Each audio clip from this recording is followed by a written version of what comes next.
Merci, bonjour à tous. Je voudrais commencer par une anecdote, puisque M. Combet a parlé de 1986. Je vais raconter un épisode qui surprendrait beaucoup Jacques Chirac, à mon avis, si on lui rappelait. C'est ce qui se passe au moment de cette vague d'attentats où il est Premier ministre, et c'est vrai qu'il est un peu désemparé. Ça a été une expérience très forte pour lui dans sa perception de sa relation avec la République islamique d'Iran.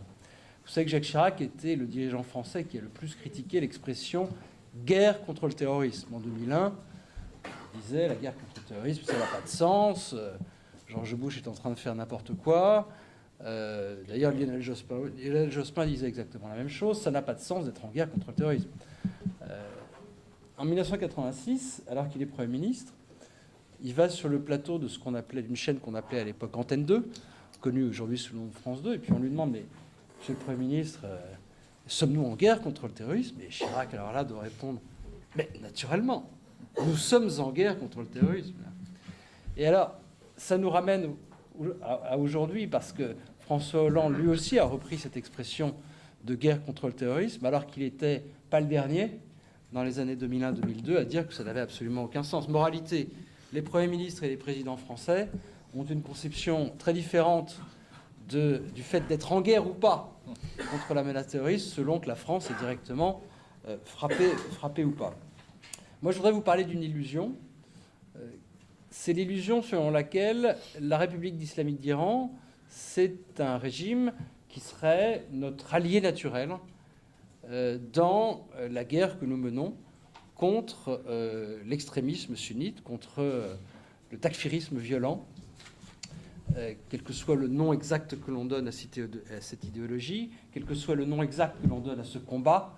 En tout cas, c'est un vrai combat de longue durée dans lequel notre pays est engagé. Et puis alors, il y a une petite musique qui est venue notamment des États-Unis depuis quelques années et qui consiste à dire, mais au fond, est-ce que avec l'Iran, on n'aurait pas tout intérêt à lier un partenariat, parce que lui aussi, ce pays, la République islamique d'Iran, chiite, est directement menacé par le djihadisme violent sunnite. Donc, malgré nos différends, est-ce qu'il ne serait pas normal, est-ce qu'il ne serait pas souhaitable, est-ce qu'il ne serait pas légitime même de nouer un partenariat avec la République islamique pour lutter notamment contre Daesh? Je vais vous expliquer pourquoi, à mon sens, c'est une illusion. Une illusion répandue, mais une illusion quand même. D'abord, un petit coup de projecteur sur ce qui se passe aujourd'hui dans la région du Golfe. Pour moi, la meilleure analogie, c'est celle de la guerre froide. Une guerre froide régionale, mais une guerre froide qui oppose deux pôles de puissance. L'un, c'est la République islamique d'Iran. L'autre, c'est l'Arabie saoudite. Compétition entre deux modèles de gouvernement, bien sûr, mais compétition d'abord de puissance, avec une paranoïa des deux côtés, des alliances régionales, comme au temps de la guerre froide, avec des alliés pas toujours fiables d'ailleurs, des alliés parfois problématiques, des guerres par procuration. L'Arabie saoudite a le sentiment, à tort ou à raison, qu'au Yémen, elle fait aujourd'hui la guerre par procuration contre l'Iran, mais aussi, et c'est là que l'analogie avec la guerre froide s'arrête, mais aussi une dimension religieuse, et puis parfois même, on voit dans certains forums en Arabie saoudite ou en Iran, une dimension presque raciste. Je veux dire, il y a aujourd'hui, de part et d'autre, une dimension presque raciale, presque raciste dans la manière dont les deux rives du Golfe se font face. Ça, c'est pour la toile de fond, cette toile de fond qui est aussi, bien sûr, celle du combat contre Daesh. Alors, l'illusion, elle existe depuis longtemps, depuis une dizaine d'années. On la voyait déjà sous l'administration Bush, même s'il n'avait pas beaucoup de succès dans l'administration, mais elle a été au cœur de la démarche de l'administration Obama au Moyen-Orient. L'illusion a consisté à dire la chose suivante. Il faut régler le différend sur le programme nucléaire iranien, il faut mettre ça derrière nous pour pouvoir passer aux choses sérieuses, c'est-à-dire établir un partenariat avec Téhéran pour lutter contre Daesh. Ça a été le pari de la Maison-Blanche. Je dis la Maison-Blanche parce que tout le monde n'a pas forcément été convaincu par la pertinence du pari à Washington, y compris dans l'administration, notamment au Pentagone. Mais en tout cas, à la Maison-Blanche et au département d'État, on y croyait dur comme fer. Certains, au contraire, en Europe, dont certaines personnes assises à cette table, avaient des doutes. Le gouvernement français, d'ailleurs, lui-même avait des doutes. Et je dois dire que ceux qui avaient des doutes ont eu raison.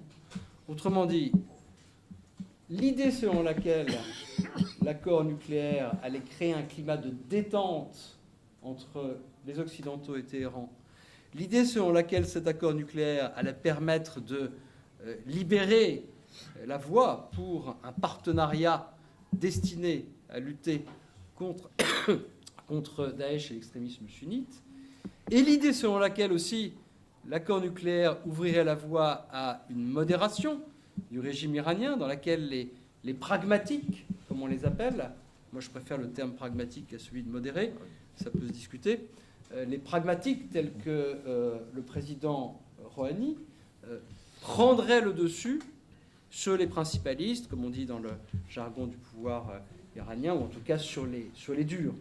Double échec, il n'y a pas eu modération ou changement de voie à l'extérieur, il n'y a pas eu non plus modération ou changement de voie à l'intérieur. Et finalement, mais finalement, cette tentation, cette séduction de l'alliance avec Téhéran, je constate qu'elle est persistante en Europe, comme d'ailleurs, et ce n'est peut-être pas totalement par hasard, la tentation, la séduction de l'alliance avec la Russie, qui pose d'autres problèmes, qui relève d'une autre problématique, mais en tout cas, les sirènes de la République islamique et les sirènes du Kremlin sont parfois les mêmes. C'est d'ailleurs pas totalement par hasard. Le problème, c'est le suivant, et c'est pour ça que ça ne marche pas. C'est qu'avec la République islamique d'Iran, on a des intérêts fondamentalement divergents en Syrie. Bien sûr que l'Iran est intéressé à lutter contre Daesh, ça c'est vrai. Mais en Syrie, l'objectif premier, l'objectif majeur du régime de la République islamique, c'est de sauver son seul grand allié étatique, le régime de Bachar el-Assad. C'est ça l'objectif premier. Et lutter contre Daesh, c'est d'une certaine manière un objectif... Pardon, excusez-moi, on a tous les deux des angines, donc ça promet pour le débat. On a, si vous voulez, un régime iranien dont la priorité majeure, c'est d'abord de sauver Bachar et ensuite de lutter contre Daesh. Et ce n'est pas par hasard que, pour la Russie, c'est exactement la même chose. Savoir que la première priorité de la Russie, c'est de sauver le régime. La seconde priorité, c'est de lutter contre Daesh, avec des problématiques géostratégiques qui sont pas sans rappeler, qui ne sont pas l'une sans rappeler l'autre, y compris l'accès à la Méditerranée, etc. Alors, ce qui s'est passé au printemps dernier, c'est qu'il y a eu un appel au secours du régime de Bachar el-Assad. Ça s'est passé dès le mois de mai. Hein. On parle souvent de l'été, mais je crois vraiment que ça s'est passé dès le mois de mai. Au printemps, le régime est en grande difficulté militaire. Il lance un double appel au secours à la fois à Moscou et à Téhéran. Et les deux pays ont répondu présents, se sont impliqués bien davantage pour l'Iran et se sont impliqués directement militairement pour la Russie, ce qui n'était pas le cas avant le mois de septembre. Ça, c'est un premier problème. On n'a pas les mêmes objectifs. Deuxième problème, c'est qu'il faut quand même remonter un peu dans les 10 dernières années. On dit souvent que Daesh, c'est la faute des Américains, s'il n'y avait pas eu l'invasion de l'Irak. Bon, moi, je pense que l'invasion de l'Irak était effectivement une erreur. Son occupation a été très mal gérée. Mais de dire que c'était absolument inévitable, je pense que ce n'est pas vrai.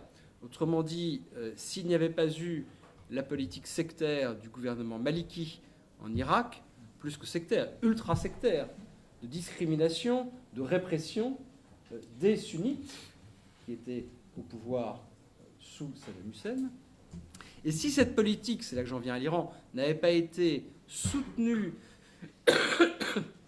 pleinement, encouragée, voire financée par la République islamique, alors la formidable montée en puissance de Daesh, qui est en partie une réaction contre cette discrimination, n'aurait pas eu lieu, en tout cas pas dans les mêmes circonstances et pas avec ce côté fulgurant qui a surpris tout le monde au printemps 2014.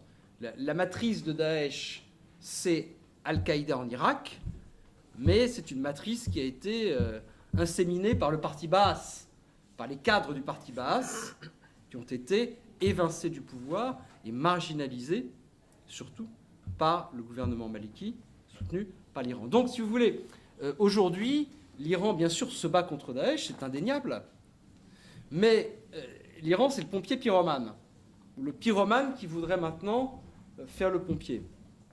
Donc je trouve que c'est un deuxième problème quand on essaie de réfléchir à cette problématique de qui sont nos alliés et qui sont nos adversaires dans la région, même si le Moyen-Orient est compliqué, que l'ennemi de mon ennemi n'est pas forcément mon ami, et que l'ennemi de mon ami n'est pas forcément mon ennemi, etc. Vous pouvez renverser, ça marche dans tous les sens. Hein. Vous pouvez renverser les formules. Dans tous les cas, au Moyen-Orient, ça marche, tout est vrai, tout est faux et tout est vrai en même temps. Alors, éventuellement, ce qu'on peut avoir, c'est sur le terrain, comme ça se passe déjà pour les forces américaines, une semblante coordination quand à la fois l'Iran et les Occidentaux sont intéressés par un objectif particulier en Irak pour lutter contre Daesh. On peut avoir une coordination, ça se passe via Bagdad. Hein. Pas de coordination directe, mais une coordination tactique. De même, je lisais dans un hebdomadaire français la semaine dernière qu'il y aurait certains échanges de renseignements, paraît-il, je ne sais pas si c'est vrai, entre Téhéran et Paris à propos de Daesh. Si c'est vrai, je peux vous garantir que ça ne va pas très loin parce que je ne crois pas que l'administration française ait une grande confiance dans le renseignement iranien. Mais en revanche, cette idée qu'on devrait avoir, qu'on peut avoir, qu'il faut avoir, une véritable alliance stratégique avec l'Iran pour lutter contre Daesh, c'est un peu la même problématique qu'une alliance avec la Syrie elle-même et avec la Russie derrière. On peut avoir des intérêts tactiques communs, on ne peut pas être des alliés avec des pays qui non seulement ont des intérêts stratégiques qui sont les opposés des nôtres, et qui surtout, en ce qui concerne la République islamique, ont eu un rôle majeur dans la catastrophe géopolitique que nous vivons aujourd'hui sur l'espace syro-irakien. Pour terminer, je voudrais juste dire quelques mots sur ce que ça veut dire tout ça pour le régime iranien. Moi, je crois que, bien sûr, l'Iran, on l'a rappelé tout à l'heure, M. Colcombert l'a rappelé, est quasiment depuis les origines, un problème, un risque, une menace pour les intérêts français. Mais je crois qu'il ne faut pas non plus en faire un pays dont l'ascendant est inévitable dans la région. Je crois au contraire que ce pays va souffrir, plutôt ce régime, va souffrir des prises de position des positions qu'il a prises depuis le début de la crise syrienne. À force de s'investir de plus en plus militairement en Syrie, c'est un pays qui perd du crédit dans le monde sunnite, qui a perdu de ses soutiens, par exemple au Soudan, par exemple vis-à-vis du Hamas. Même en Irak, le régime dominé encore par les chiites trouve que l'Iran prend un petit peu trop de place dans le pays. Et puis militairement, ça ne se passe pas très bien pour les Iraniens, qui sont de plus en plus impliqués, encore une fois, en Syrie. Avec le Hezbollah, ce sont aujourd'hui, et la Russie d'ailleurs, ce sont les principales forces combattantes, puisque l'armée de Bachar el-Assad est de plus en plus affaiblie. Il n'y a que dans certains endroits de la Syrie que c'est encore une force cohérente, combattante et motivée. Et dans un scénario un peu pessimiste pour la République islamique, ça pourrait être une sorte d'Afghanistan à l'envers, finalement, pour l'Iran, même si, en l'espèce, si la Russie devait s'impliquer encore plus en Syrie, ça pourrait être aussi un nouvel Afghanistan pour la Russie, mais c'est un autre sujet.